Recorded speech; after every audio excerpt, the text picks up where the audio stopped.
Halo guys, Assalamualaikum warahmatullahi wabarakatuh. Perkenalkan nama saya Novianti. Nah, dalam video kali ini saya akan bahas mengenai judul materi etika profesi perbankan syariah. Nah, dalam judul ini saya akan bahas 4 materi. Yang pertama, langsung saja, etika dan otonomi moral dalam perbankan syariah. Nah, etika, moral, dan akhlak merupakan konsep yang saling berkaitan dan sangat penting dalam konteks perbankan syariah. Etika merujuk pada prinsip-prinsip yang mengatur perilaku baik dan buruk, sedangkan moralitas berkaitan dengan norma-norma yang mengatur tindakan individu dalam masyarakat. Sedangkan akhlak mencerminkan karakter dan perilaku yang berlandaskan pada nilai-nilai spiritual dan budaya. Dalam perbankan syariah, penerapan ketiga konsep ini menjadi fundamental untuk memastikan bahwa semua transaksi dengan ajaran Islam sudah sesuai, yakni yang melarang riba, maisir, dan gharar. Selanjutnya, definisi dan konsep dasar. Yang pertama, etika. Etika adalah cabang filsafat yang mempelajari tentang baik dan buruk, serta norma-norma yang mengatur perilaku manusia secara etimologis. Istilah etika berasal dari bahasa Yunani, yakni ethos, yang berarti karakter, watak, atau adat kebiasaan. Etika menjadi penting karena memberikan kerangka kerja untuk mengevaluasi tindakan manusia dan membantu individual dalam membuat keputusan moral yang tepat. Sedangkan otonomi sendiri adalah konsep yang menuju pada kemandirian atau kebebasan untuk mengatur diri sendiri tanpa campur tangan dari pihak luar. Dalam konteks pemerintahan, otonomi juga berarti kemampuan untuk suatu daerah atau negara untuk membuat keputusan sendiri sesuai kebutuhan warganya. Selanjutnya, fungsi dan tujuan etika dan otonomi moral. Yang pertama, penilaian perbuatan. Ini menjadi penilaian terhadap perbuatan manusia dengan tujuan mencapai standar tingkah laku yang baik. Yang kedua, penentuan baik dan buruk, yang dimana menentukan apa yang dianggap baik atau buruk dalam konteks sosial dan perbankan syariah itu sendiri. Yang ketiga, pembentukan karakter, yang dimana mengatur karakteristik individu berdasarkan nilai-nilai agama atau mencapai ketenangan jiwa. Untuk mencapai ketenangan jiwa. Nah, adapun faktor pembentukan etika dan otonomi moral yakni faktor budaya, agama, pendidikan, hukum, dan kesadaran sosial itu sendiri. Nah, adapun penerapan prinsip etika dan otonomi moral di perbankan syariah. Yang pertama, di bagian pengolahan dana. Nah, pengolahan dana di perbankan syariah harus sesuai dengan prinsip syariah yang melarang adanya riba serta investasi pada sektor-sektor yang dianggap haram. Selanjutnya, ada juga transparansi dalam produk keuangan, yang dimana transparansi ini merupakan salah satu elemen kunci dalam etika bisnis. Bank syariah wajib menyediakan informasi yang jelas dan akurat tentang produk keuangan mereka, termasuk resiko dan potensi keuntungan. Penerapan kode etik yang menekankan keterbukaan dan akuntabilitas sangat penting untuk membangun hubungan yang kokoh dengan nasabah. Selanjutnya, ada juga perlindungan nasabah, yang dimana nasabah itu merupakan bagian integral dari prinsip etika bisnis dalam perbankan syariah. Bank harus melindungi nasabah dari tindakan yang merugikan. Adapun tantangan dan peluang etika dan otonomi moral di perbankan syariah, yakni tantangan yang pertama, kurangnya pemahaman terhadap prinsip syariah di kalangan pelaku industri. Yang kedua, konflik antara keuntungan dan nilai-nilai etis dalam pengambilan keputusan. Dan yang ketiga, hambatan regulasi dan persaingan dengan perbankan profesional. Ada juga peluangnya, yakni peningkatan kepercayaan masyarakat terhadap perbankan syariah itu sendiri. Yang kedua, pemanfaatan teknologi untuk transparansi efisiensi. Dan yang ketiga, dukungan pemerintah dan regulasi yang berpihak pada perbankan syariah juga. Nah, ada pula upaya penguatan otonomi moral. Yang pertama, penguatan identitas perbankan syariah, yang dimana kita melakukan inisiatif untuk memperkuat nilai-nilai syariah dalam semua aspek operasional bank, termasuk penyesuaian kode etik bank syariah dan sertifikat kompetensi bagi bank syariah tersebut.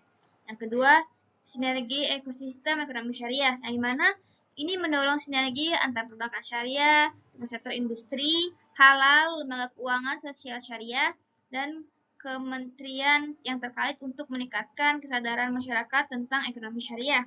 Selanjutnya ada juga penguatan pengawasan dan regulasi, yang dimana menerapkan fungsi audit internal yang ketat untuk memastikan bahwa kepatuhan terhadap prinsip-prinsip syariah dalam setiap transaksi mempercepat proses perizinan produk baru melalui adopsi teknologi dan perkembangan regulasi yang adaptif untuk mendukung inovasi dalam perbankan syariah.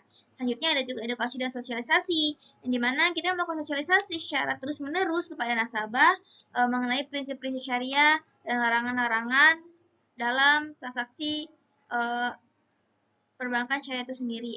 Yang kedua, selanjutnya adalah penerapan teknologi digital, yang dimana memanfaatkan teknologi digital untuk meningkatkan efisiensi operasional dan transportasi layanan, serta memudahkan nasabah dalam mengakses informasi mengenai produk keuangan syariah itu sendiri.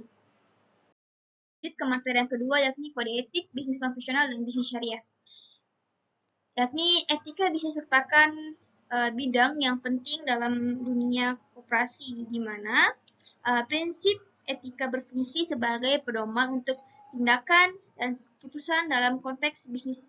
Etika dapat didefinisikan sebagai standar perilaku yang mengatur bagaimana individu dan organisasi berinteraksi satu sama lain dalam konteks bisnis. Nah, penerapan prinsip etika bisnis konvensional dalam industri perbankan menjadi salah satu aspek krusial yang menentukan integritas dan keterlibatan langsung sektor keuangan. Nah, adapun perbandingan kode etik bisnis dan konvensional syariah, yang pertama aspek sumber etika. Nah, kalau di bank syariah, etika Islam bersumber dari prinsip keagamaan yakni Al-Quran dan Hadis. Sedangkan kalau konvensional, konsep moral yang bernuansa pemikiran filsafat yang sangat kental. Selanjutnya di bagian aspek hubungan, kalau di perbankan syariah sendiri, Islam mengajarkan kesatuan hubungan merangkul seluruh aspek kehidupan manusia, lingkungan, dan Tuhan. Sedangkan kalau di konvensional, lebih cenderung bersifat individualistik. Selanjutnya, aspek niat dan cara. Kalau di perbankan syariah, niat baik tidak dapat mengubah yang haram menjadi halal bila caranya tidak baik. Sedangkan kalau di konvensional, sesuatu menjadi baik karena berdasarkan kategori imperatif yang mewajibkan kita begitu saja. Selanjutnya, aspek orientasi, yang dimana kalau perbankan syariah, Islam mewajibkan manusia aktif dalam kegiatan muamalah sebagai proses takziah sesuai tuntunan Al-Quran. Nah, kalau di konvensional, lebih mengedepankan keduniawian dengan dukungan rasionalitas. Nah, terakhir dalam aspek pembagian hasil, kalau di perbankan syariah, dia kebersamaan pelaku bisnis dan dalam menikmati hasil bisnis secara profesional. Nah, kalau di perbankan konvensional, dia lebih bersifat kepada sistem kapitalis. Lanjut ke materi yang ketiga, yakni kolegalitas dan loyalitas. Kolegalitas sendiri berasal dari kata kolega yang menunjukkan hubungan erat antara individu yang bekerja sama dalam satu konteks profesional. Nah, menurut Gamer and Brown, arti loyalitas dalam komitmen yang dipegang secara mendalam untuk membeli atau mendukung kembali produk atau jasa yang disukai di masa depan, meski pengaruh situasi dan usaha pemasaran berpotensi menyebabkan pelanggan beralih. Karakteristik kolegalitas dan loyalitas. Nah, yang pertama karakteristik kolegalitas yakni keterlibatan dalam kerjasama tim, saling menghargai kontribusi, keterbukaan dan komunikasi yang efektif, empati, dan saling pengertian. Dan yang kelima, mendukung moral dan motivasi. Sementara karakteristik loyalitas sendiri adalah ada dua. Yang pertama, loyalitas terhadap lembaga, yakni bersifat tindakan yang dilakukan tanpa memandang motifnya. Nah, yang kedua, loyalitas identitas. Ini berbeda dari loyalitas terhadap lembaga karena ini lebih berpengaruh oleh identitas pribadi dan perasaan terhadap kelompok. Nah, selanjutnya kita beralih ke materi yang keempat, yakni etika profesi perbankan. Nah, tentu saja etika dapat didefinisikan sebagai norma, aturan, atau kaidah yang mengatur perilaku individu dalam masyarakat. Ini berkaitan dengan konsep baik dan buruk. Nah, secara etimologis, istilah etika berasal dari bahasa Yunani, yaitu ethos, yang berarti karakter atau kebiasaan. Sementara itu, etika profesional adalah seperangkat prinsip yang standar moral yang harus diikuti oleh para profesional dalam menjalankan tugas mereka. Etika profesional berperan penting dalam menjaga integritas dan kepercayaan publik terhadap profesi tertentu, seperti akuntansi, hukum, dan kedokteran. Nah, kode etik juga berprofesi sebagai acuan bagi individu untuk bertindak secara adil, jujur, dan tanggung jawab dalam setiap keputusan yang diambil. Nah, adapun tujuan fungsi kode etik yang pertama, tujuannya untuk menjaga martabat profesional, meningkatkan kualitas layanan, mendorong tanggung jawab, melindungi kepentingan publik, mencegah pelanggaran etika. Dan fungsinya, yang pertama, sebagai pedoman profesional, sebagai kontrol sosial, mencegah konflik, untuk meningkatkan kualitas profesi, dan pelindungan anggota profesi itu sendiri. Nah, adapun tantangan dan upaya meningkatkan etika profesi, yang pertama tantangannya yakni seperti konflik kepentingan, pengawasan yang lemah, sanksi yang tidak efektif, dan minim pendidikan etika. Ada upaya untuk meningkatkannya. Yang pertama, pendidikan dan pelatihan, pembuatan kode etik, terus teladan dari pemimpin, pembangunan budaya terbuka, sistem penghargaan dan sanksi, dukungan sumber daya, dan edukasi masyarakat. Nah, demikianlah presentasi dari video saya. Apabila ada kurangnya mohon dimaafkan. Sampai berjumpa di video selanjutnya. Bye-bye. Assalamualaikum warahmatullahi wabarakatuh.